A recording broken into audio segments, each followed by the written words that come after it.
Hello. Hello. Welcome back to Double Indemnity, the podcast where we discuss and review new movie releases. The new movies that are released. Yeah, when they release, we talk about them. I'm Emily Glazer. I'm Jonathan Pyle. Jonathan considers himself a movie buff and a cinephile, whereas I am more of a movie enjoyer, I don't know if I would say consider popcorn myself. lover. It's just more of a fact. Oh, okay. I'm sorry. Yeah. Or you just fact checked me right there, didn't you? Well, please forgive me for my mistake. I'm already messed up the entire podcast just from the start. Great job. Yes. But right now we are doing an Oscar series. So we're going through and reviewing all of the movies that are nominated for Best Picture. So far, I think we've done Triangle of Sadness, Everything Everywhere All at Once, Avatar, The Way of Water. What else have we done? I think that's it. That might be it. Yeah. Let me look it up. Just fact check myself again. Because those movies we have seen that we just haven't talked about on the podcast yet. Yes. Like we saw Top Gun and everything back before we started the podcast. So we didn't talk about them on the podcast. And we watched Tar. Was Tar nominated for Best Picture? Yes. Yes. Okay. So we saw Tar, Avatar, Banshees of Inisherin, and Triangle of Sadness, Everything Everywhere All at Once. So we're really knocking off the list, if you ask me, actually. Those are ones that we've saw and we've reviewed. So if you want to go see what we think about all of the Oscar movies that are nominated for Best Picture, go check it out. Today, Jonathan, what movie are we covering? We're talking about All Quiet on the Western Front. All Quiet on the Western Front, foreign film being represented in the Oscars Best Pictures, which is nice. I love it. It was fantastic. It deserved the recognition, I would say. But for sure.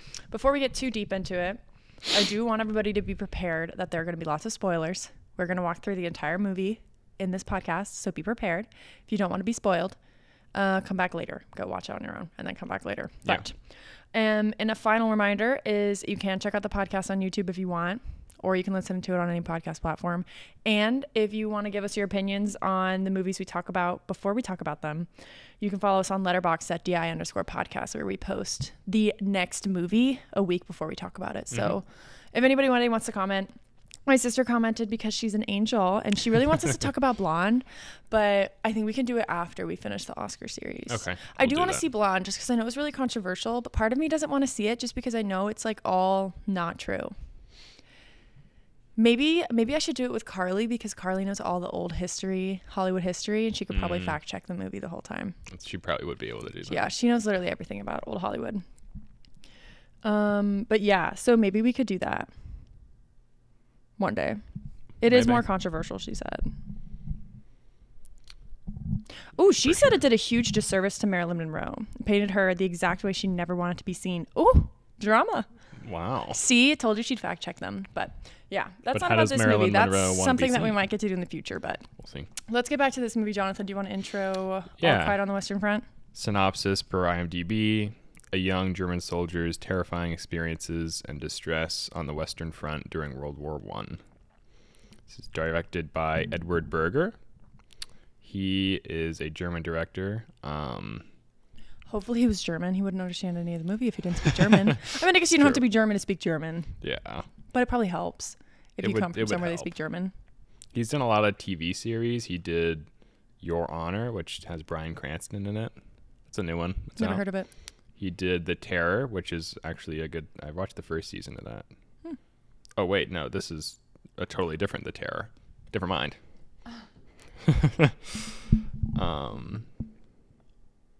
And a couple of TV series. One, Patrick Melrose, which has Benedict Cumberbatch in it. Fun fact.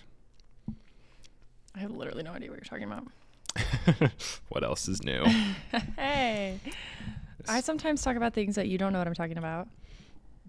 Like Yeah, in true. Tar, I knew all that musical crap. That's true. That's true. You got music over me. That's about it. Because your music taste is just awful. My music taste is... Jonathan and I have very different music tastes. That's why I'm saying that. So, carry on. Different doesn't mean bad. This movie stars Felix Kammerer. I don't know how to pronounce We're going to butcher it. everybody's names because these are all How do you pronounce German it? people.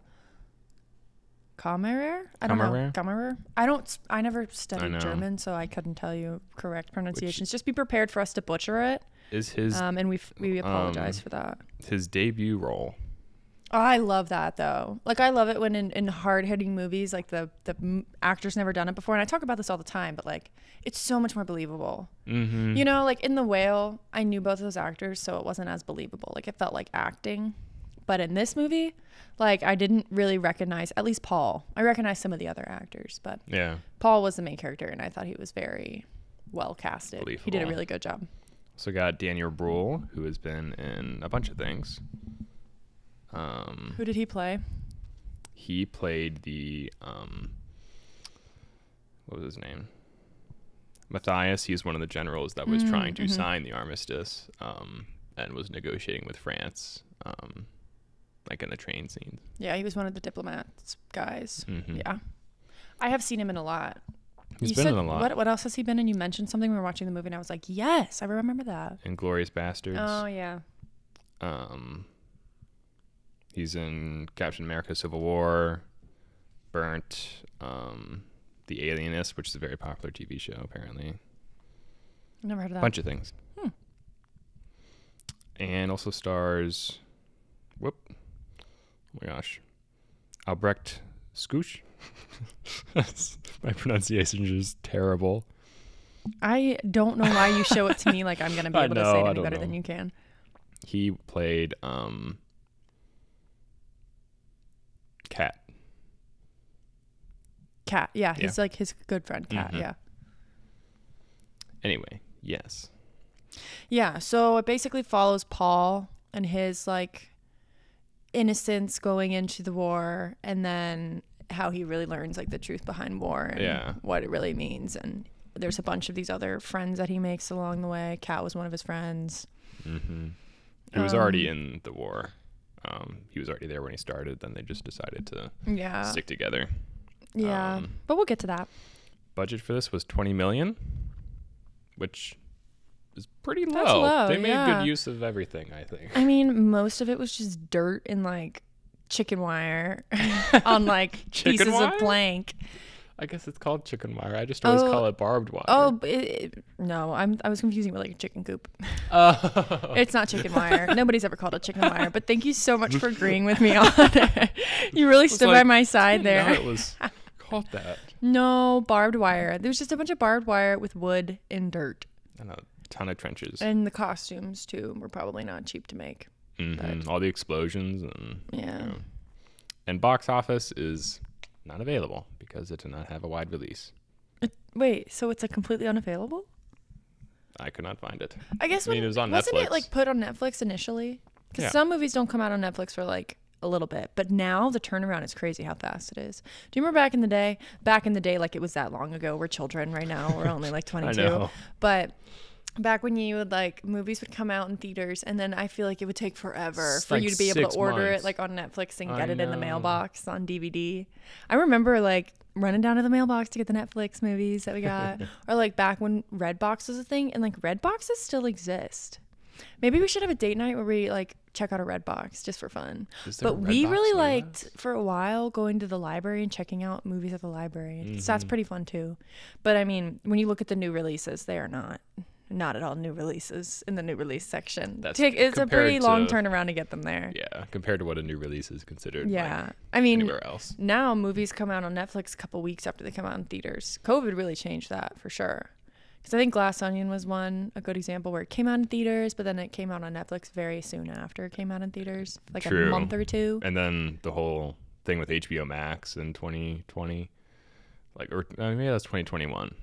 Where it was in theaters and on HBO Max at the same time. And people got really mad about that. I remember Trolls was one of the first movies to do that. Do you remember that? Trolls was on HBO Max? A Trolls movie came out, and it was like one of the first ones to be like, we're going to be on streaming services and in theaters, or like not in theaters or something. I just remember it was one of the first movies to do it, and everybody was like infuriated. Is that a word? Infuriated? Yes, that's a word. But would you say infurious? No. Okay. It made me furious. But why would you say infuriated? I don't know. It's kind of like how flammable and inflammable mean the same thing. Inflammable. Oh my gosh, yeah. Yeah. Why would we even say inflammable? It doesn't even sound like a real word now when I'm saying it. I'm like really confused. Okay. Carry on. Yeah, but we could have seen this at the theater near us, but I don't think. Yeah, we have like a nice were busy old that theater time. near us. I think it was it when my family was here? It might have been. I can't remember. No, The Whale was playing when they were here. Oh. So it must have been after, but we didn't go for some reason. Mm-hmm. I don't know, but they did have it at the theaters, which would have been nice, but it is a lot easier to take notes when you're not at the theater. That's true. You know what I mean? So I feel like the movies we want to talk about on the podcast, it's probably easier to watch them on streaming services because we can pause it and take notes. And ain't nobody wants me walking up in a theater with a laptop, clicking away. Nor do I. I'm focused that. on my popcorn. I have other priorities. I think the priority is the movie. Whatever. It's the popcorn. Sure. I will not go to a movie unless I can get popcorn. And if I don't, it's a very extraneous situation. I remember the last time I went to the movies and got it without popcorn. It was my parents were visiting. And it was very recently. This was very recent. Right. And it was really late. Like we were just trying. No, it wasn't Knock at the Cabin. It was, are you kidding me? We got 2 bags of popcorn when we went to Knock on the Cabin because my family was here. It was when we were picking them up at the airport and their flight got delayed really, really late. And so we wanted to go to a movie to like kind of, pass a couple hours while we waited. And I didn't get popcorn because we just had a huge dinner and we had crumble cookies. And I'm not kidding. It felt so wrong. Like it was an awful movie experience. Like I know my family can attest to this too. Like going to the movies without popcorn is just not worth it. It's not the same. It's painful. It almost brought a tear to my eye. I'm not gonna lie. Well, we also saw Megan, so that might not have been worth it. Yes, but Megan would have been so much better if I had popcorn to eat. I don't know. I'm just ranting right now. Carry on with your movie description. That was all I had, and then I just was gonna delve into discussion points. But okay, well, do you want to do our reviews now then? For sure. It might be a 5 for me, actually. I'm not surprised at all. I would have bet money you were going to give it a 5. I gave it 4.5 the first time. Now I'm like, it might be a 5. I'm going to give it a 4.5. Mostly just because I don't like sad movies. And it was a really sad movie.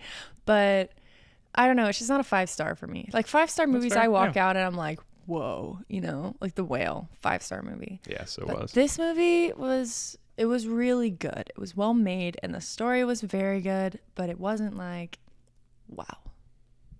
You know what I'm saying? I don't agree. Well, it's very much more your vibe anyways. That's true. So I'm not surprised you gave it a 5. But okay, do you want to get into talking about getting through the movie? Mm-hmm. Okay, so pretty much this movie is just a roller coaster of crappiness the whole time because even at the start when it's a little happy, it's going to get crappy. I know. Happy and to crappy real quick.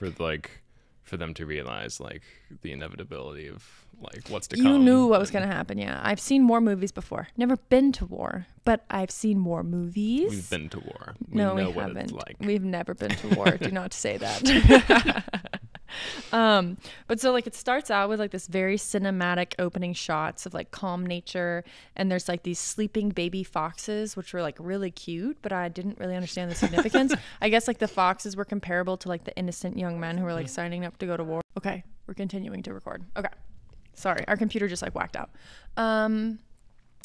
So there's like this contrast then because you see that scene, and I really enjoyed and didn't really see what they were doing at first with the first opening like 5 to 10 minutes. Is it basically like goes from that beautiful cinematic shot to like nomad's land? I always call it nomad. No man's land. No man's land. Like that terribleness between the trenches and trench warfare where like they're just blowing people up, shooting people, and there's just like dead bodies everywhere, which is really sad. But it's like they almost made no man's land seem peaceful at first. Like it was quiet and there's calm and there's nothing happening, and then slowly like you see the bodies and you hear the gunshots and like the bombs start to go off, and then they start to show the chaos and like it's just like men dying in an instant, like with like no second thought. Nobody even cares, like just dead bodies everywhere. It's just crazy. It just blows my mind. And so I think, sorry if I interject. Go ahead. No, yeah, please interject. Like throughout the whole movie there was like to use a English vocabulary word, the like juxtaposition of like just the beautiful nature and then the surroundings with horrifying war experiences. And they really have a full circle moment at the end, but we'll talk about that at the end. But I do want to comment on that now, that they did tie really well into the ending of the movie, which I thought was pretty good. And you see this random guy, his name is something like Heinrich or something. Yeah, Heinrich, yeah. I can't remember. That's kind of like pillaging about, like upset, but he's doing his best. And then of course he watches one of his friends like one of his friends dies right in front of him and he just has to keep going. And this of course was like when I like the first time I noticed a very ongoing theme in the movie, and it was that these people are literally fighting a rich man's war. Like the people making them do it are not actually doing it with them. They're just forcing them to kill each other for like pretty much no reason, in my opinion. And maybe they think they have a reason, but I don't think it was enough to like make people have to do stuff like that. It's just crazy. Like these men just go out there and they just do it. If you think about it, like they don't have to. Like these armies of men, they just do it. I don't know. Fighting other people's. No, obviously, I'm not sitting here saying. I'm not saying they should have like said no and retaliated. Like obviously, that's not what I'm saying. But it's just crazy that that's the way that the world works. Like one big guy tells thousands of small men, not small men, but you know, societally considered small men to like go fight a war, and they do it. Yes. And they just go kill each other for no reason. Still that way. This is a very reoccurring thing the whole time. So yeah, I don't think that'll ever change in human nature, which is sad. But then they end up showing you a bunch of dead bodies after all the explosions, and you see Heinrich has died and he's in the pile of dead bodies. And then they go through the life cycle of like the clothes, of the jacket, which was really smart. So like Heinrich dies, and then they show you that, then they show them stripping the dead bodies' clothes, throwing them in a pile.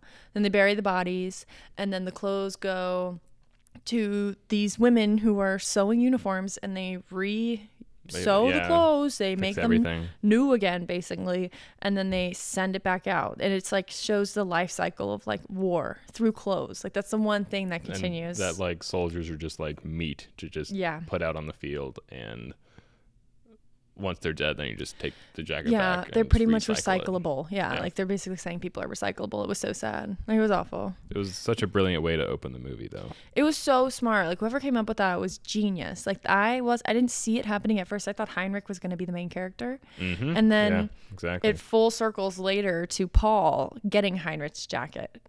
And then you watch Paul go through that life cycle basically again. Like it's just over and over again. It was so sad. It was awful. So that sucked. But I will say the music, that's when the first like main theme music, it's like just this like 3-note progression that they play over and over again, but it's like so terrifying. It's intense. It's so good. It's really scary. It really had an effect. It had a great effect. It was awesome. It did exactly what they wanted it to do. And they just played it over and over again in the movie, and it's like even when the war had ended, they played it, and it was like shit's not over yet. Yeah, you know? It's not over. Like it was like the ghosts coming out, like the darkness, you know, when all of a sudden it's a sunny day and then it just becomes this gloomy thunderstorm of a day. Like that's what it felt like every time you heard the music. So whoever wrote it did a great job. Who composed it? Do you know? I can look it up. No, I didn't notice any of the other music in it. No, I did. But I thought that part was very iconic. So like I definitely noticed it. Volker Bertelmann. Let's see what else he's done. Yeah. See, has he done anything else we know? He did the movie Lion. That's a big movie. He did,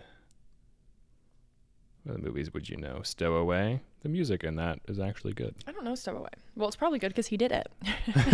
Well, now you have a new guy that you like. That music is really good. Jonathan has like a playlist for his favorite movie scores, and I feel like that's one you should put on there.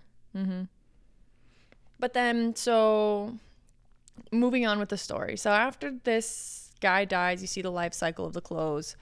Then it jumps to like a bunch of like happy boys biking down the street in this beautifully clean, pristine rich neighborhood in Germany. And you see Paul, the main character, doesn't have his like permission slip signed, so he must have been under 18, or I don't know what the age limit would have been then that you needed a permission slip.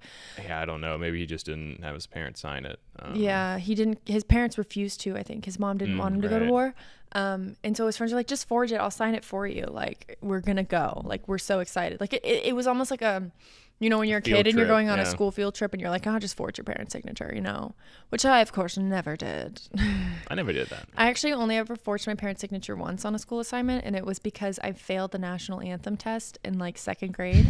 And it wasn't because I was too embarrassed to tell them, I just straight forgot to get them to sign it. Like the whole thing was like your parents have to sign it to prove that they know that you failed it or something, and I just forgot to show them. And so I was like, well, I have no other choice, I have to sign their signature. Well, yeah, I was a criminal from the national start. Anthem. I know it now, but it's kind of embarrassing. But also, I was like 7 years old. I could barely read and write. I don't remember. I remember it was a pretty embarrassing moment for me, and it was very traumatizing to the point where I remember it now. Apparently. That's the only time I ever forged it for like a permission slip or anything. Oh. Yeah. So pretty good kid in general, I would say. Maybe. Whatever. Moving on. Things have gone downhill. So basically, the boys are like super excited to go to war. They go sign up. They get this pep talk from somebody saying, all of you guys are going to come home and have like the glory of war. You know, like you're going to be these cool guys. And it's like heroes. It's like I'm sitting there like, we all know they're not going to come home. You know, like we know that's a lie. Yeah. Like instantly. And like they believed it. And this guy's pep talk is like, it's like easy. It's fantastic. It's fun. War is the best. Easy, breezy, beautiful. Cover girl. Like that's literally what he was giving them.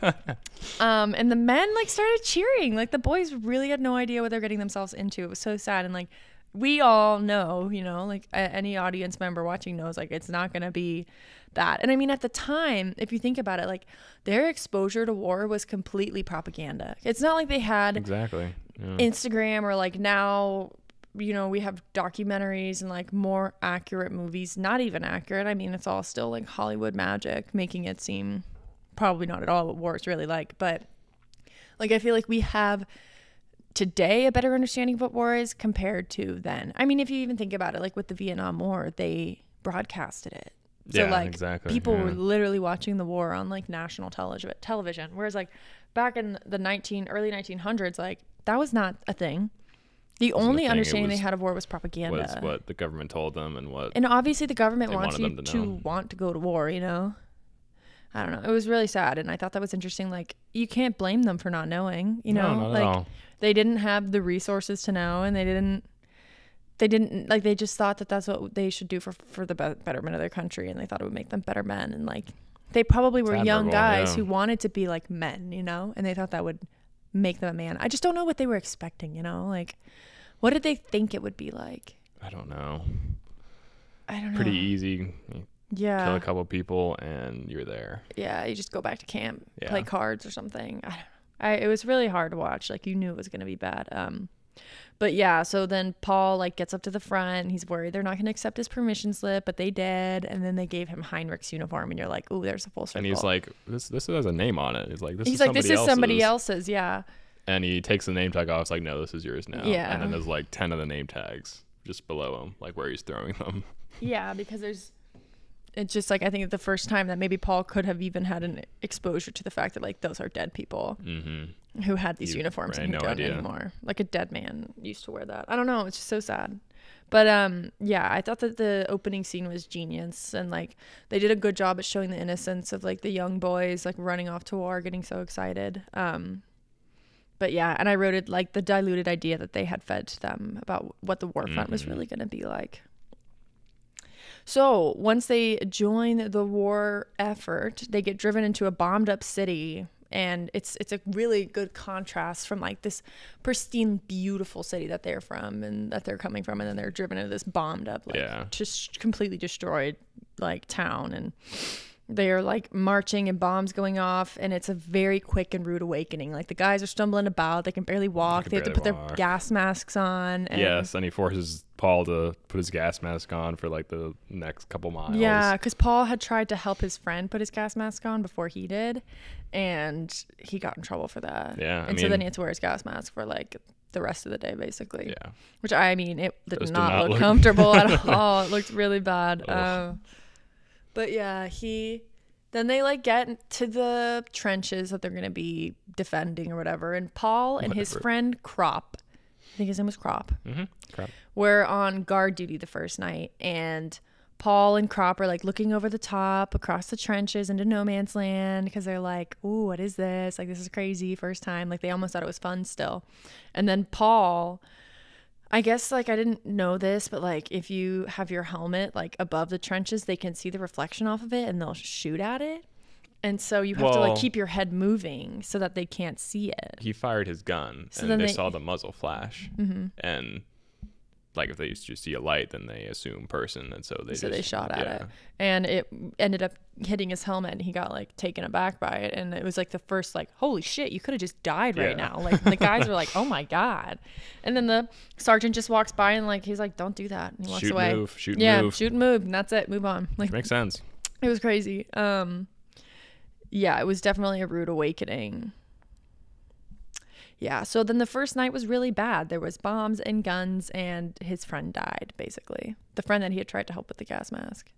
Oh, right. Yeah. So they night. got all into the bunker, and the French just started barraging them with artillery, and it collapsed, and he steps on his glasses and realizes those were his friends. The person and then he finds his of friend's him. body. Yeah.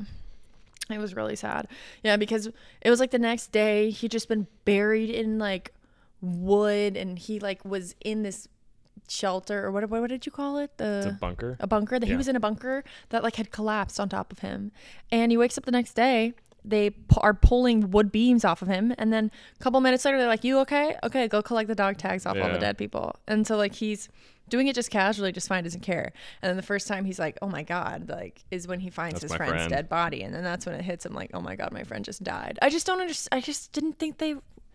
I don't know. It's weird to me that they were surprised by it. But you know, if I had to go to war, I'd probably be surprised by it too. You know, the first time that you experience and see something like that. But yeah, so he is just shooketh. And he like buttons up his friend's jacket and tries to tidy him up, and like, I mean, there's really nothing you can do. Like, I don't know. It was really sad. Like, it was like, it's hard. Yeah. You were like, this is what this movie is going to be like the whole time. Just like pretty much like sad crap over and over and over again. Yeah. So that's right in the gut. Introduction chapter before they kind of jump to him being like hardened. Yes. Yeah, it's like hardened. a year and a half later. It was like 18 months. Yeah. Then so after the scene, they jump 18 months. Yeah, to 1918. Yeah. And they're reading through the names of dog tags at the War Office. And then I don't know if they did or not, but I had a feeling that they like said his friend's name, but I can't remember. Oh, I have no idea. Because that would mean, I thought that they did, but I might be wrong. But I thought they said his friend's name, and I was like, if they did, that means they didn't go through and tally up the name tags for a whole year and a half. And his family thought he has been alive for a year and a half. Oh, man. But I might be wrong. I don't remember what his original friend's name was, but they show Paul, and you can just see in his face, like, he is hardened. He is not the same. And the acting is so well, like his facial acting. I was gonna say acne. Sorry, that's what I usually talk about with my face. But he, like, you could just see the change, and I think his facial acting was so good that's what made him like so good for that role, because the whole time he's just making these like crazy facial expressions of like and just fear and sadness and confusion, and like just all mixed up in one. It was so good. And like also just like really hard to act that he way. didn't care anymore either. Like it was just got to a point where you're numb to it, you know. So that's what he has reached. And they're in Champagne, France. And this is when they jump over a wall at like a French person's just like farm. Just to steal a goose. To steal a goose, and his friend almost gets shot stealing the goose. And then it's like they're laughing it off. Yeah, they're laughing it off, and they're having a good time. And then they go and they make the goose, and they're all like just having the most amazing time of their lives, like eating a goose. The first like real meat they've had in a long time. Yeah, probably. Yeah. So they were like just overjoyed by it. And then when they get back to their camp, they see a bunch of women walking afar, and they're all starstruck just by the idea of a woman. And they don't see them up close. They're just like, oh my gosh, it's freaking out. One of their friends like literally chases them and goes off with the women to have a good time. Yeah. For sure. And then they start talking about what they want with their life, and like they start to kind of get these dreams and like what they want to do after the war. And then that gets shut down real quick. They're kind of like, yeah, no, that's not going to happen. Like, oh, right. I forgot. Yeah. One of their friends was talking about how he wanted to be in the NCO, which I don't know what the NCO is, but I'm assuming it's like a police force or something. I have no idea. Yeah, I have no idea. But they kind of like, for a second, you see them dream about life after the war, and then it gets shut down real quick. Immediately. Yeah. Like, you're not going to be able to do that. But then, so Paul's friend, Kat, who you already mentioned, is somebody that he was introduced to really early on, who was kind of like a mentor for him. He kind of knew he'd already been in war for at least a couple years. Yeah, he had been doing it for a while, and he was like kind of helping the newer guys not get crushed, because the generals don't really like give them any guidance. They just kind of yell at them and they make them feel bad. And so Kat kind of came in as like a mentor figure for him, helping him figure out the war and all the crap that was going on. And I thought it was interesting because they don't tell you who Kat is or who even Paul is from the beginning of the movie. Yeah, so you kind of just assume that they're the same class structure. And then at the end, like right at the end, they go into the fact that Kat is actually a cobbler and he doesn't know how to read and he makes shoes. And Paul comes from like a rich family. He's college educated. He's college educated. Yeah. Like he can read and write and like all this stuff. And it's funny because you don't know that. You don't put them in social classes. And it's funny how the second that you end up in like a war zone or something, you're all the same. And what makes somebody like socially higher than another is just their survival skills, you know, and like their strength. Unless you're like, I guess wouldn't be all the same if you were like a lieutenant or an officer for that matter. But yeah, but just like all of the men who are mixed in like within your own role, you know, because most of those higher up men I feel like were rich guys who went to military schools and like had connections and stuff, so you kind of know those were all rich guys. But all the people who were just like normal soldiers, they're just like a mishmash, and it doesn't matter at all like who you are, where you come from. It matters what you can do, you know. And if which you make I thought was interesting.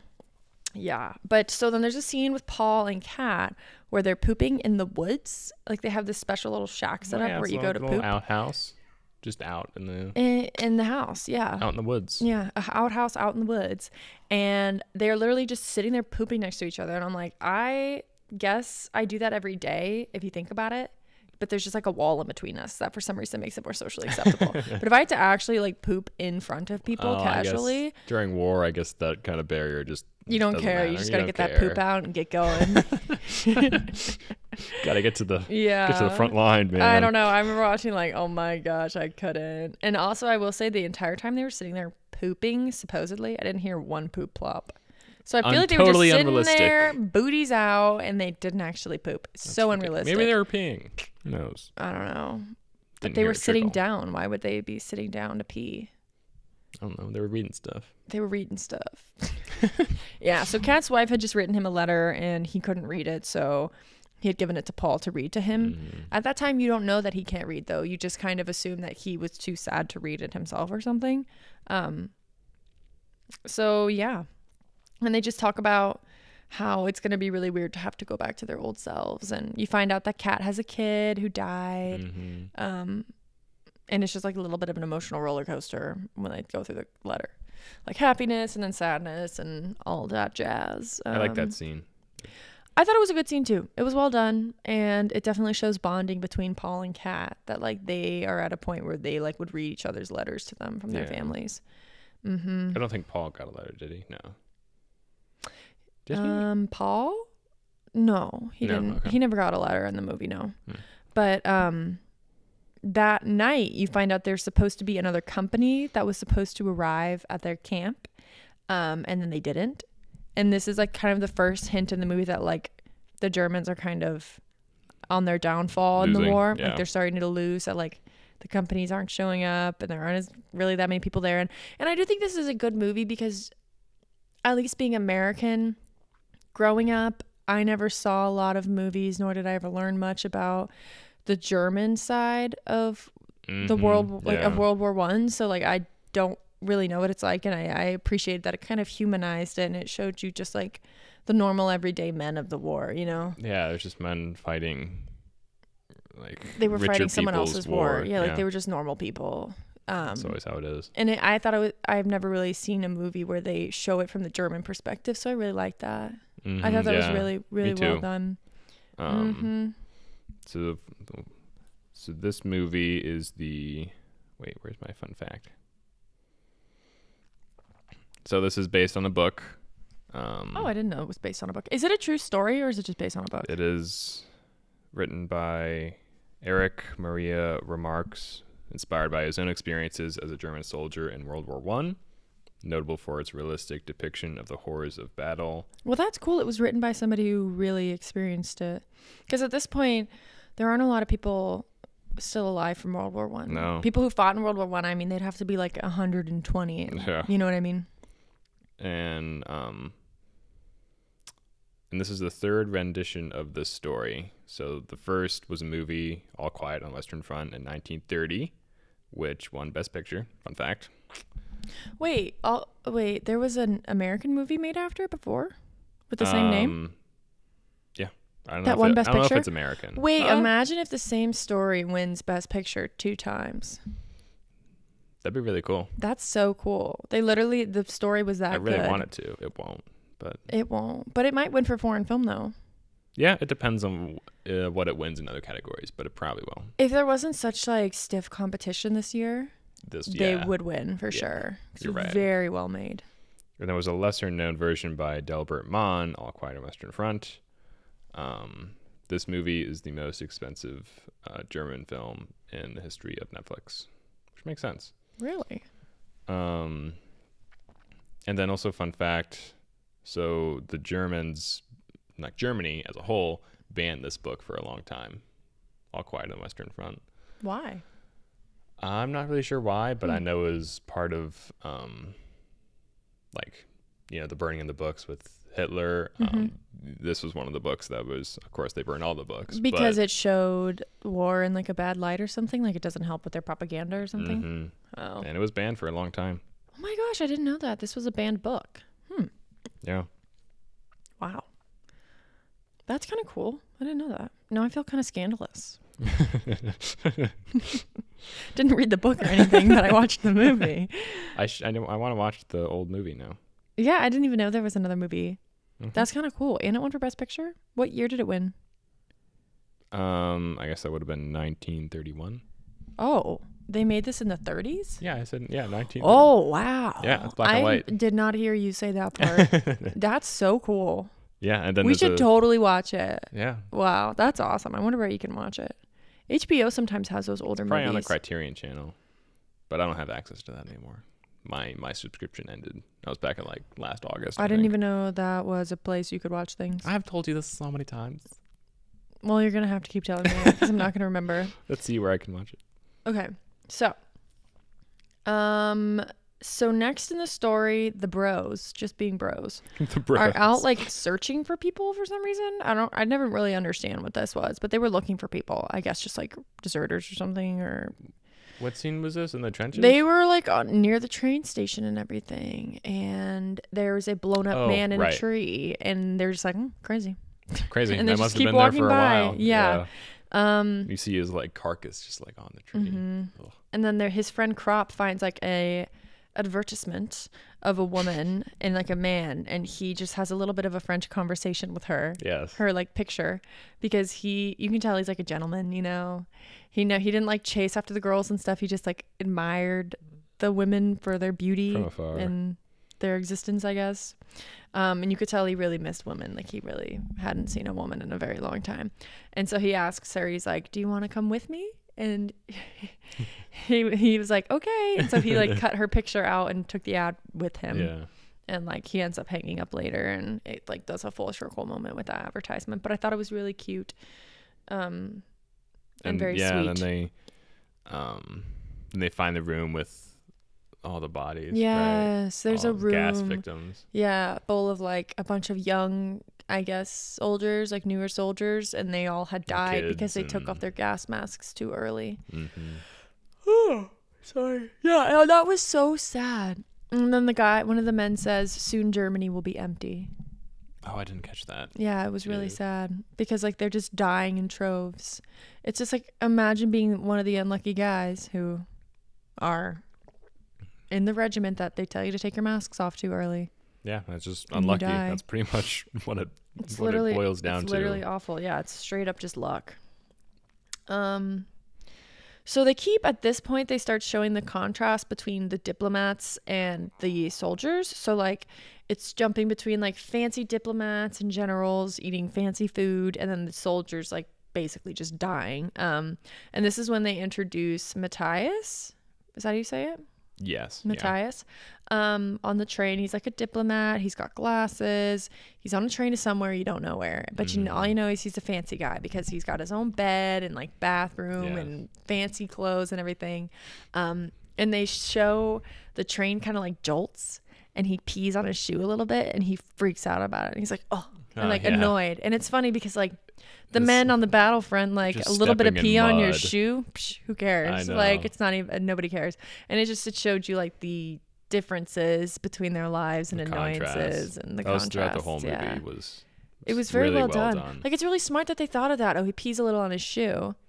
Like, somebody wrote that. Yeah. You know, pee a little on your shoe and then be frustrated by it to contrast like what the men on the battlefronts are facing and Like what you're facing, you know? Scooping out like mud with their helmets just out of the trenches. Yeah, literally scooping, like, because the trenches are filled with water and they're using their helmets to like bucket and using them as a bucket to like get the water out of the trenches. Like, the contrast was really well shown. Because and then rats and disease would just like run rampant in the trenches, and that's why a lot of people died too. It wasn't just because of wasn't just bullets. It was lack of food and disease and well, it doesn't surprise me. And also like winter and stuff, not being well prepared for it, which is something I feel like they always say is like, you don't want to be in Russia fighting a war in the wintertime because you will lose. Isn't that like a thing? Twice over. Napoleon tried it and failed, and Hitler tried it and failed. Yeah, the Russians, they know winter, that's for sure. And they just slash and burn. They killed all the animals, burned all the farms, all the crops, and then retreated. And so the Germans followed and starved. Twice over. But so like, I guess it was France and Germany. So the Russians, like, when they retreat, they're fine. Like, they can just handle winter easy, basically. I guess because they're used to it. I mean, sure, It was hard. That's crazy. My gosh. They can handle a lot better than the other countries can.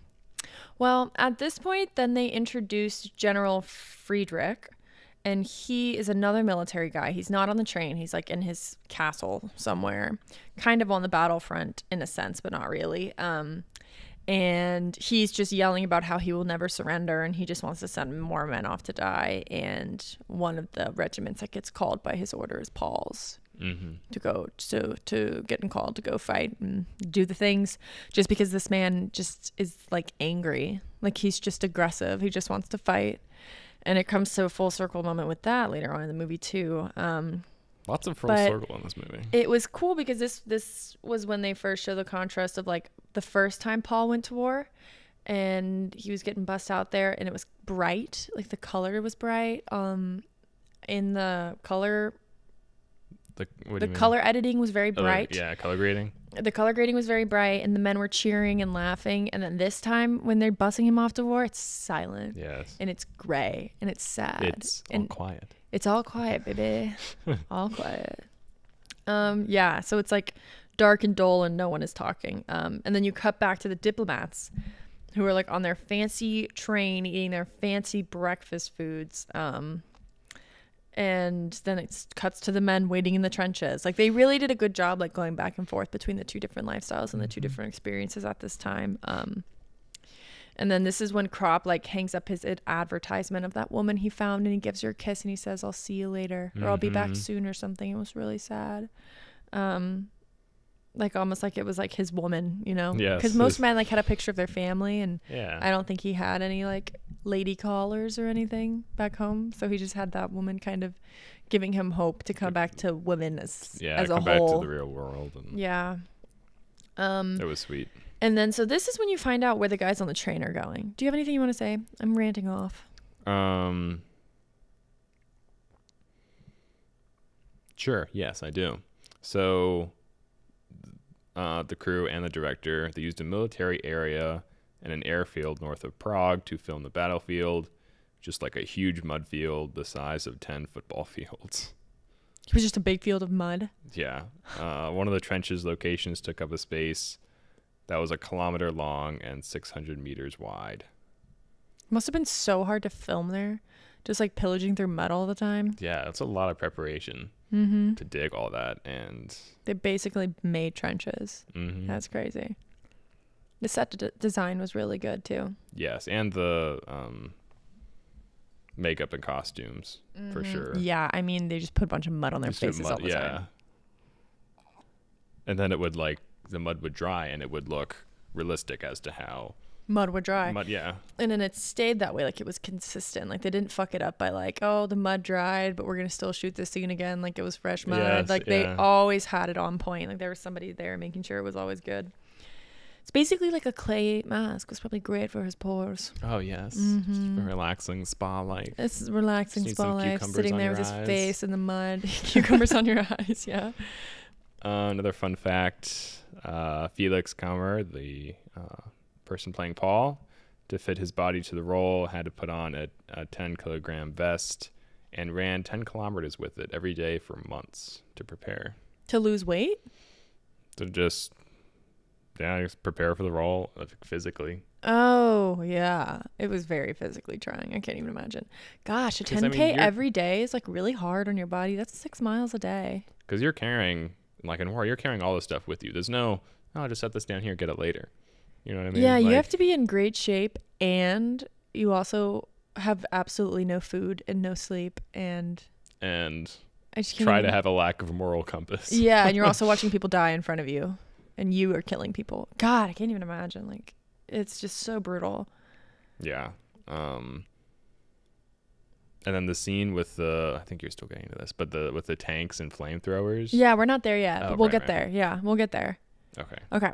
So back to what I was talking about. So this is when you find out where the train is going with Matthias, the guy who pees on his shoes. Just a reminder in case you forgot. And so they actually end up in France negotiating a ceasefire. And the Frenchmen are not happy, let me tell you. They're very, very not happy. And he basically gives the Germans 72 hours to either agree to their terms or get the fuck out. Yeah. And the Germans are like, okay, sure, we'll figure it out, basically. And like the one German guy, Matthias, is like, there are people dying out there. We need to agree to a ceasefire now. Yeah, and the guy's like, then sign it. Yeah. Like the guy was like, we will do it if you sign like you agree to all of what we want. And a lot of the German guys didn't want to agree to it because they had a big ego. And so at this point, you don't really know what was decided or if anything was decided because they jump back to the trenches and they're answering the phone. And the way that you find out that they didn't agree to a ceasefire is the fact that they called all the men to action to go fighting. So you're like, oh, I guess they didn't sign a ceasefire, which I thought was smart. They didn't need them to stand there and be like, we're not going to decide right now. They didn't need them to say it. They just showed the men being called to action, you know? I thought it was really smart. Show, don't tell. Yeah. And I have a question, like, how do they shoot scenes with like bombs going off? So they have like, is it sometimes choreographed? you can do CGI, but it's choreographed, so they'll But what if the guy accidentally steps on the bomb? Like, is it a real bomb or is it just like a dirt like launcher? I'm sure they have those. I'm not quite sure like what the logistics are behind that. But they use like real explosives sometimes during movies. Oh God, that's so scary. Yeah, I mean, and wow. Sometimes it is CGI, like in parts where like, people were like being blown apart. Like that was probably CGI. I hope so. Yeah, I would hope so. I'm gonna just say that it was. Hopefully, yes. Yeah. This isn't like Come and See Again or anything like that. So yeah, they basically this call to action where the men get told to go fight. Paul is a part of it. And Paul watches one of his friends dies, and this time it's different than the first time when his friend died. Like on the first day. This time his friend dies and he's like, well shit, and then he keeps going. Yeah. Like he's numb to it. He just sees his friend die. He's upset, but he's like he knows that he can't stop. Like he knows he has to keep going. And so they show Paul axe a man to death, and he's like he's on X Games mode. He's just going. Yes. He's fully X Games mode.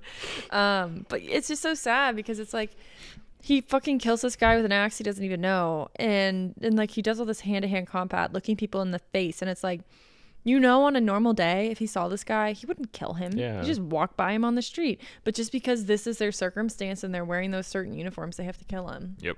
And it's just so sad. Like they're literally killing each other for no reason. It's just over and over again. I'm gonna keep saying that, but it was so awful. I'm gonna make a bold statement. This is the greatest depiction of war since Saving Private Ryan. Oh yeah, for sure. I really felt like the despair of it, you know, watching the movie. I mean, obviously it probably would feel worse in real life, but like they relayed it very well to us how awful it would be and how terrible it is. Yeah, perfectly encapsulates I agree with that statement. Yeah. Like just like the senselessness of war, and that they shouldn't be fighting it, but they are, and that's their situation. So they're just going to do it. They just have to do it. Yeah. It's literally amazing. And there's a later scene that we're going to talk about where they really show like that they don't want to kill each other. You know, none of them really want to. They just do. It's just so infuriating. Like, I've never had a war movie make me this upset. And it's probably because you're right. It was a very good depiction of war, and what it's really like. But so then the men, they end up in the French trenches, and there's bombs going off and people dying and screaming and gunshots, and they find their way into the kitchen and they start feasting. Oh, right. Yeah. I missed this scene. Right. Yeah, they start feasting in the kitchen. And then all of a sudden you see the food begins to shake and the mice begin to run, like hundreds of them away. And you're like, shit's about to get real. Because there's huge tanks coming at them from the French side. Was terrifying. It was really, really awful. Literally the tanks drive over the trenches and you see it like crush people. You see it crush a person. Yeah, it was just awful. Like, oh, that guy was just in the wrong place at the wrong time and he got crushed by a tank. Yeah. You know? And then all of a sudden these guys come out with flamethrowers and they're like burning people to death. And it's like, I've seen a lot of war movies, you know, and this one really made you feel the terror of the men like really well. And then Paul ends up actually seeing his friend Crop, the guy who had put up the poster of the woman that he had found, get burned to death. Get burned alive. Like, he's literally sitting there like, please don't kill me, please don't kill me. And they just shoot him with the flamethrower. Yep. Fun fact, the French tanks that are shown are Saint-Chamond's. Weighed 23 tons. Whoa. Top speed of 7.5 miles per hour. Speedy McGee, 7.5. Almost never achieved in action. Widely disliked because of its poor trench crossing ability and because its heavy nose. Showed that. Its heavy nose often caused it to bog down. So they were pretty crappy tanks, but they still got the job done, for sure. 7.5 miles. There's one surviving left in a museum in France. So they just made a bunch of like replicas for the movie. Oh yeah, somehow. Yeah. Must have needed a lot of budget for that. Can't even imagine. But yeah, that's cool that those were real. I guess. I mean, yeah, it was accurate design. Yeah, they were really fucking scary. I can't imagine looking over a hill and seeing that coming at you. Yeah. With flamethrowers along the side too. It was literally awful. And then they're sticking grenades in there to try to take them out, put them in the tracks. That's what you got to do. Hit the tracks. Yeah, and then it can't move anymore. Look at you. War expert over here, Jonathan. What can I say? I've seen things. Oh, shut up. So then it jumps from their fight and their war to the diplomats fighting. Oh, yeah. It's more of their like diplomatic war, which I thought was really well done. The contrast, I keep saying, was just really good, that they jumped then to the war of the diplomats. And they're retreating because they're just being completely overrun. Oh, yeah, you're by right. The French so, forces. yeah, the Germans started to retreat. Like, they made it into their trenches and they kind of won until the tanks came and the flamethrowers came. Yeah, you're right. And so then you get to the Germans debating if they're going to take the armistice or not, or the ceasefire or whatever. And one guy said something that was so infuriating. He was like, well, it's better for the men to die with honor in the battlefield than to die on the way home because it's winter. Oh, right. And be cold. Oh. And the guy was like, and then Matthias was like, die with honor? Like, what are you talking about? My son died in this war. Like, where is his honor? You know? That was infuriating me. I was like, are you kidding me? Like, why would you even say that? Like, it is not about honor. Like, these people are not dying with honor. It was just awful. And then you see Paul get stuck in a trench in no man's land. Like he's hiding from the French forces, and he goes in a crater. Falls in a crater during the retreat process. And this is when you really see the mental conflict of these men killing each other when they don't really want to. And like, I really thought this was a great scene because he's in this big pit, and another French man shows up and tries to kill him. And then so he attacks the French man with a knife and stabs him like 1,000,000 times, but the guy doesn't die right away. Yeah. And so Paul, he's like, can I get out of this pit? Can I keep retreating? And so he puts his hat on like a stick and he raises it up and it gets shot. So he's like, they're going to shoot me if I try to run. So he's like, I have to stay in this pit. But then he realizes he's sitting in this pit with this man who's dying that he just stabbed. Yeah, and then this is when you start to see like the real mental toll of like, yeah, normalized for you to kill these people and like just walk away because you're just trying to survive, you know.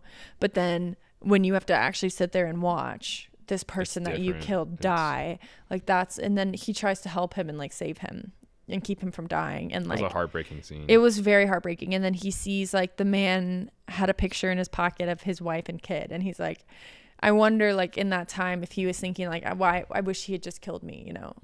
Because, like, this man had children and, like, a family to go home to, and he's the one who's standing. Like, it's almost like you can see him go through that in his brain, like, I almost wish I was the one who died, because now he has to face, like, that happened to him. And, like, they show for a very long time the man's face just, like, struggling and, like, dying. And you're like, you know that is going to be, like, what is ingrained in his brain, and, like, what he has PTSD from is, like, that image of the man dying.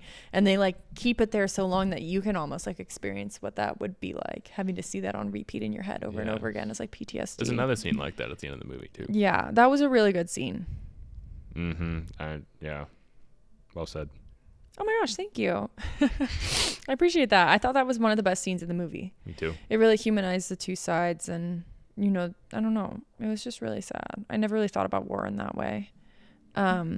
So then it cuts to General Friedrich, and he's upset because he knows that there is the negotiations to end the war, and he's like, I don't know how to be anything else. I've only ever been a soldier. My father's only ever been a soldier. And then he starts being like a total dick to this other guy whose family has like a business outside of the war. So like he has a job to go home to.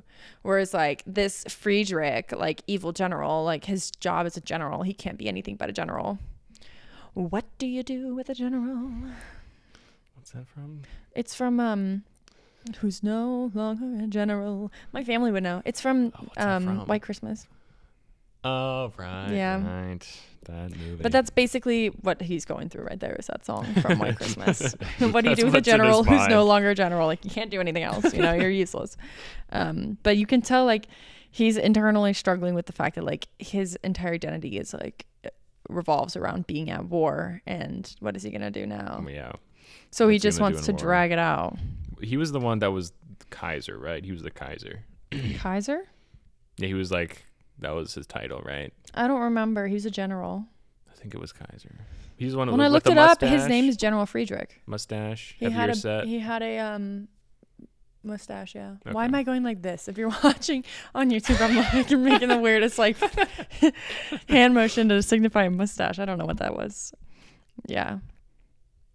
But so they show that, and you're kind of like pissed because, you know, the generals just want the war to keep going for their own sake. So he could feel like a big shot. And so then Paul finally makes it to the camp with all the German soldiers, and he hears that the negotiations to end the war are underway. But he's not really happy. No, but it doesn't feel happy. It doesn't feel happy at all, which I thought was so smart. Like, he wasn't happy because he didn't know where any of his friends were. Like, he went to the hospital to find some of his friends. And he found one of his friends, Jaden, yeah. And Jaden was like shot in the leg or something. And he gets a little happy telling his friend, like, hey, they're negotiating the end of the war. Like, you're going to survive. That's what makes him happy. It's like being able to tell his friends that it's going to end. Like, it's something he wants to experience with them because he went through the war with them. He finds Kat too. Yes, and he finds Kat at like the mess hall, whatever, getting food. And so him and Kat get soup, and they bring it back to Jaden. And there was a scene where like Jaden is like, I don't know what I'm gonna do. Like, I'm a ranger outside of the war, and like I can't do that anymore. I can't live because now that I'm gonna lose my leg. I can't live as a cripple. Yeah, like he was so upset that he was gonna be unable to. He probably would have had his leg amputated for sure. And so this scene was very graphic. And Jaden basically he successfully kills himself, like stabbing himself in the throat with the fork. Yeah. And it's like, I just can't even believe like the things that they had to see and go through, like that he would rather kill himself than like have to live after the war in his situation, you know? Yeah. And I can't even, go ahead. Kat says like, what do you think? Like, they're at peace and we're alive. So who? About the dead people, about everybody that lost their lives. Yeah. At least they're at peace. Yeah, at least they're at peace. And that's almost like what Jaden wanted when he killed himself. And you're right. Like, it was so weird. It was like they have seen so much, and like it's like they're not even happy that the war is ending because they don't know what to do after. Like they don't know how to go back to normal life. And like at least their friends who died, like at least with quotations and not really any better of a situation, like at least they are at peace now and they don't have to live with the trauma and like all that stuff the rest of their lives, and then learn how to be normal again. But yeah, it's interesting. Like it's like Paul is almost upset that the war is gonna end. He doesn't know what to do with himself. And he said it like this. He was like, you can't just put 2 years of hand grenades away like a pair of socks, which was a really good line. I thought that was a great line. About like having to be able to go back from war and just be normal again. And it's interesting, like it hardened the men so much that like when Jaden had like been stabbing himself in the neck to die, and Paul and Kat are like trying to save him, some other soldier just comes up and steals their soup. Yeah, exactly. He's not even phased, doesn't try to save him or help. He's just steals their soup. Yeah. Like it was literally all there was. Like, he didn't care.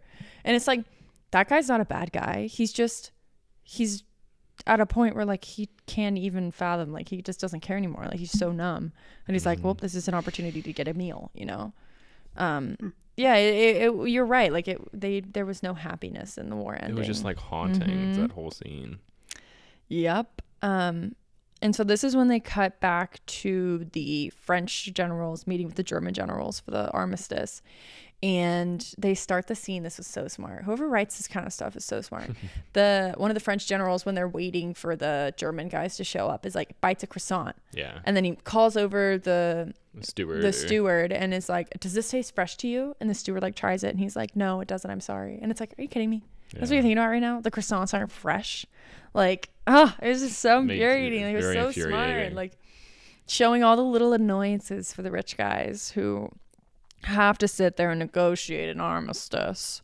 And so then they meet, and Matthias asks for mercy and fairness, and the French are like, excuse me, fairness? Like, you just came in here and killed all of our people? Like, which is exactly what the Germans did, technically. Yeah, so like it was kind of like, yeah, you don't really deserve fairness. Yeah. And so then they agree to the armistice and they sign it. And doesn't take place until the 11th hour of the 11th day of the 11th month. Very poetic. Don't know if it was really necessary, but very poetic. I think it's realistic. Yeah, I get it. Like they can't just like call it right now because everybody needs to know when to stop shooting. But it's also like technically the war isn't over, and then that comes into play with some drama, mama.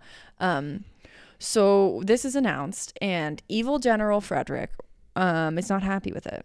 He says no thank you, and he goes, assemble the troops in the morning and we're going to attack, basically.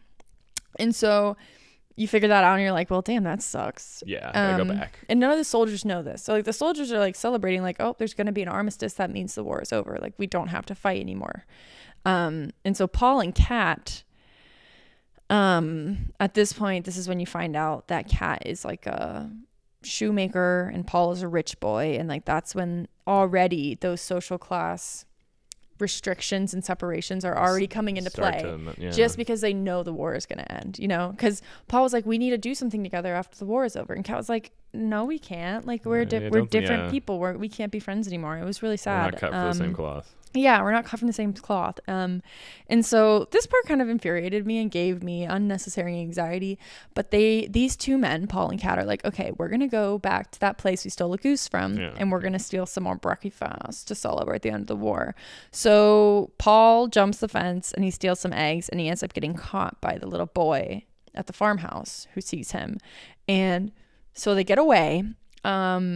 And I was really mad at this point because I was like, are you kidding me? Like, you're literally about to survive the end of the war and you need to go steal eggs and potentially get shot by a farmer. Like, and I don't know. I was just so annoyed by it. And so they made it out okay, and they ate the eggs literally like raw in a field. And they were like, so delicious. It probably tastes good. I bet it would taste really good at that point. So then Kat goes off to pee in the woods, and this is when the little boy, who's really mad that they stole his eggs, comes out with a gun and he shoots Kat. Yeah. and Kat dies. And So, it's infuriating. Just that whole scene. They didn't need to die. I guess nobody needed to die. I guess it's just another like nail in the coffin of like war doesn't need to happen. Like none of them need to die. Throughout the whole movie, like the use of like sound to create suspense is like excellent. The sound design when Kat was just standing in the forest and you hear like the wind blowing through the trees. You know something's wrong. Yeah, I thought that was brilliant. I didn't even think about that. That was really well done. So that was really frustrating. And at this point, Paul just becomes a shell of a human because all of his friends have officially died from the war, and he's the only one left. And this is when evil General Friedrich, his name now is evil first name, General Evil- middle name, Friedrich, General Friedrich. last name, evil General Friedrich, is like, okay, boys, it's only like 10 a.m., but we're still going to go attack the French and try to take the trench. Take the trench from the French. French trenches. The French trench. Nothing Take rhymes with the trifle. trench from the French. I just can't stop saying it for some reason. Because he's like, we're going to end on a victory, because he had been complaining earlier, like, all of my family has been like successful generals and I am not. And so we have to go take this trench so that I can be a successful general. Costing hundreds, So furious. thousands of lives. Yeah, literally killing thousands of people because he is mad that he didn't get to win a battle in the war. And the men march on in there, and you can tell Paul is just a shell of a human. And honestly, I would just like hang out in the back. I don't want to kill anybody else anymore. I don't want to deal with this anymore. I would have just not, like, Paul went full send on this. Like, the war, when they got to the battlefront, there was 15 minutes left before the ceasefire. And Paul just sends it. He's like, I'm going to kill everybody in my sight. Did you see what happened to the people that were like, no, I'm not going to go? Didn't they kill them? Yeah, they killed. Yeah, but I would have just like hung out in the back, Oh. I just wouldn't have been like full send, True. kill everybody. True. I would have just like slowly strolled holding my gun. Well, obviously I wouldn't have been on the war front because I'm a woman, but if you were, if I was, I mean, at this time, today I could be, but at that time I probably would not have been. Yeah. Unless I was like pulling a Mulan or something, which I wouldn't do that either. But I do get called sir a lot. What? I get called sir a lot. When do you get called sir? Well, I used to have really short hair and I'd get called sir, like when I was younger. Oh. Yeah, people would think I was a boy, but I'm not. In No case way. anybody was wondering. So my phone is ringing. Who is it? Somebody is calling me. I will call them back later. So yeah, Paul full sends it and is trying to kill everybody. And it's just like a final hurrah and proof of the fact that the war is for the rich and not for the men who are fighting it. Because if they really cared about the men who were fighting it, they wouldn't send them out to kill people at that time. Because the French are just chilling. Like, they're just drinking, talking, popping a bottle of wine, having a good time. Like, thank God it's over. And then the German troops come flying in, like, we're going to try to kill you. The one take here is really well done. See, I feel bad because I didn't really notice any of the one takes, but I know this movie was known for the one takes. Yeah, it had a lot of good one takes. Yeah. Especially at the end. Yeah, I saw that it was known for it, but I didn't, like, really notice them a bunch. But I bet they were great if I had been paying attention to them. Yeah, so then the most frustrating thing in the entire movie happens, and about 2 seconds before they call the ceasefire, Paul is like fighting with this French man, and they kind of have a realization where they're like, why are we killing each other? And then somebody comes up from behind and stabs Paul in the heart. It's just like, and it's like, why did he even have to do that? Like, they could have just all waited there for the ceasefire to call. But that's just like another, again, emphasis on the same theme over and over and over again, that like, they didn't need to die. Like, none of them needed to die. And they kind of drilled that into you very aggressively with the whole movie, basically, that war is useless and there's literally no point in it. Yeah. Just because a man in a room can't have like a serious conversation and get over their issues, they're instead going to kill thousands of people or millions of people, actually. Dying. Darn it. Oh, we're almost done. Yeah, and then at the end they show the poster of Crop, like the poster because they're back in the trenches that they were in originally, where Crop, his friend who had put up that advertisement of the woman, had hung it. You see it again. Yeah. Still hanging there. Yeah. And then they jump back to evil General Friedrich, who is sitting in a room as the clock chimes. And I'm like, are you kidding me? You didn't even go out there to fight with them? Like, Oh, yeah, no. you sent them all to die, and you're still upset. Like, regardless of if he had sent the men out or if he hadn't, he would still have felt the same way that he did. Because you could see he was like, oh, you know, upset that the war had ended. And it's just infuriating that he had the control over those men to make them do that.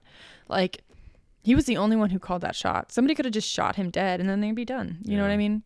But no, he said it, so everybody did it. And then there's a full circle moment where there's another new soldier who had just been like brought out to the battlefront, is collecting the dog tags, and he takes Paul's because Paul has died from getting stabbed in the heart. When Paul is walking up the bunker, it's almost like he's like walking. You think he's walking to heaven? Yeah, I thought the same thing, because he was in a bunker when he got stabbed, and I thought he was gonna just collapse on the ground, but he gets up and he walks out of the bunker, and you're right, it's almost like he walked to heaven, the light, you know. When the soldiers are first singing, in the beginning of the movie, they're marching and singing, and the order in which they appear is the order in which they die in, which is really interesting. The order in which they're lined up. Wait, with Paul being last. Really? Yeah. I didn't notice that. That's really smart. Mm-hmm. Oh, that's really sad. That's a good fun fact, though. Thanks. Yeah, but so then the final shot of the movie, and I thought this was really good, is they show the exact same cinematic shot from the first scene, and it's like kind of the emphasis, and at least the metaphor I got from it was like the sun still rises, everything looks the same, the world is still the same, the earth is still the same, but everything is different just because the war is over now. That's good. You know? Yeah. But it's exactly the same, because it's another thing of like the war is senseless. It literally changes nothing. There's just more men dead now. 17 million. Yeah, they showed at the end that 17 million people died in World War III.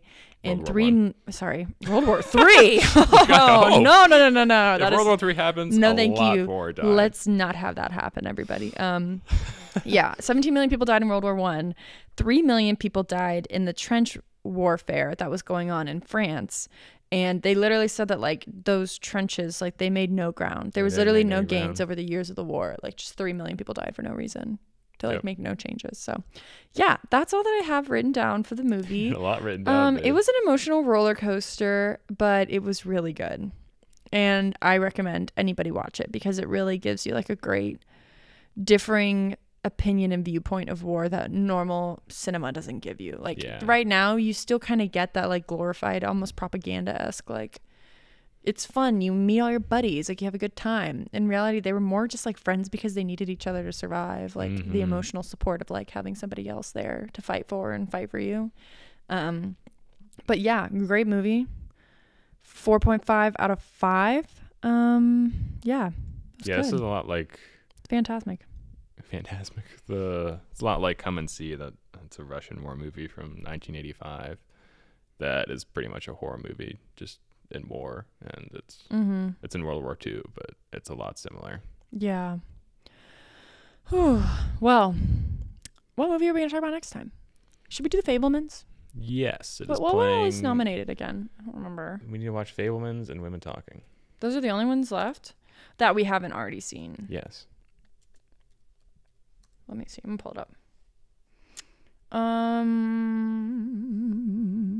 Yeah, that's true. Let's do The Fabelmans, because technically we have seen pretty much everything else except for Women Talking. It's just that we saw them before the podcast. So yeah, we're gonna do The Fabelmans next week, and it's a Spielberg.